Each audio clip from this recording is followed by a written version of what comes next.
ஒருத்தன் தூங்கிட்டு இருக்கும்போது ஒரு கொசு வந்து கடிச்சதுன்னு வச்சுக்கேன், அந்த கொசு பெரிய ஆள் ஆயிடாது. ஒரு நாள் முழிச்சுன்னு இருக்கிற சொல்ல கடிக்கும் போது பட்டுன்னு அடிச்சா பொட்டுன்னு போயிடும். ஒரு நாள் என்ன நம்பிக்கையில டாஸை வின் பண்ணிட்டு ராஜஸ்தான் ராயல்ஸ் பேட்டிங்கை சூஸ் பண்ணாங்கன்னு எனக்கு சத்தியமா புரியல. ஒருவேளை லாஸ்ட் டைம் குஜராத் கூட நடந்த மாதிரி ஒரு ஹிமாலய டார்கெட்டை ஃபிக்ஸ் பண்ணிட்டு சிஎஸ்கேவை சுருட்டிடலான்னு பிளான் பண்ணிட்டாங்களோ? இன்னும் என்ன நீ பைத்தியக்காரனவே நினைச்சிருக்கிறல்ல நீ.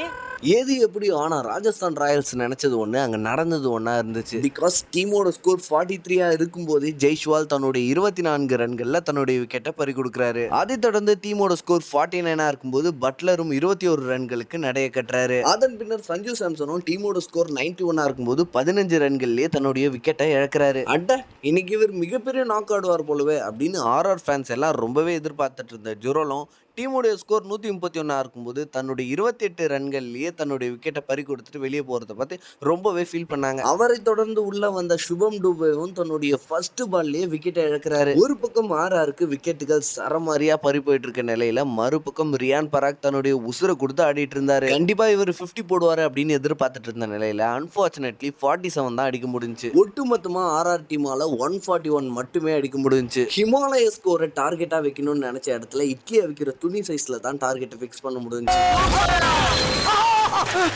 சார் வடகரி மேபி நம்மளுடைய சிஎஸ்கேவோட கடபார பவுலிங் இந்த முறை ஒர்க் அவுட் ஆகியிருக்கோ. ஒரு பக்கம் மேட்ச் இப்படி விறுவிறுப்பா போயிட்டு இருக்க, மறுபக்கம் ஃபிக்ஸிங் அது இதுன்னு ஆர்சிபி ஃபேன்ஸ் எல்லாரும் பயங்கரமா உட்காந்து கதற ஆரம்பிச்சிட்டாங்க. இதுவே இன்டர்நெட் முழுக்க ஒரு மிகப்பெரிய டிபேட்டா போயிட்டு இருந்துச்சு. பிரச்சனை நமக்கு அந்த ஹோட்டல யாருங்கடா இந்த மஸ்கிட்டோ மதி நடுவுல பூந்து ஆட்டின்னு இருக்கான். டேய் வரபோய் வாயா, வீணா என் வழியில குறுக்க வராதரா. அதனை தொடர்ந்து களத்தில் இறங்கின சிஎஸ்கே அணியின் ஓப்பனர்ஸான ரச்சின் ரவீந்திராவும் ருத்ராஜ் ஜெய்க்வாடும் ஒரு டீசென்டான ஓப்பனிங்கை கொடுத்தாலுமே கூட கிட்டத்தட்ட ஸ்கோர் 32 இருக்கும்போது தன்னுடைய 27 ரன்களில் ரச்சின் ரவீந்திரா தன்னுடைய விக்கெட்டை பறி கொடுக்குறாரு. அதன் பின்னர் ஒரு அருமையான நாக் ஆடின டேரல் மிச்சல் ஸ்கோர் 67 இருக்கும்போது தன்னுடைய 22 ரன்ல தன்னுடைய விக்கெட்டை பறி கொடுக்குறாரு. அதன் பின்னர் மொயின் அலி ஒரு 10 ரன்லையும் சிவம் டூபே ஒரு 18 ரன்லையும் நடைய கட்டிட்டாங்க. அதன் பிறகு களத்தில் இறங்கின நம்மளுடைய தலையின் தளபதியான ஜடேஜா ஃபீல்டரை ரன் அவுட் செய்ய விடாம வழிமறிச்ச காரணத்தினால விக்கெட்டை பறி கொடுக்குறாரு. சிஎஸ்கேவோட கேப்டன் இன்னைக்கு ஒரு ஹாஃப் செஞ்சுரி போடுவாரு அப்படின்னு எதிர்பார்க்கப்பட்ட நிலையில ஜஸ்ட் 42ல நாட் அவுட்ல இருக்கும் போது சென்னை சூப்பர் கிங்ஸ் மேட்சை வின் பண்றாங்க. அதெல்லாம் இருக்கட்டும், நடுவுல புகுந்து இந்த ஆர்சிபி ஃபேன்ஸ் எல்லாம் எதுக்கு கதறிட்டு இருந்தாங்க அப்படின்னு பார்க்கும்போது next match RCB versus CSK.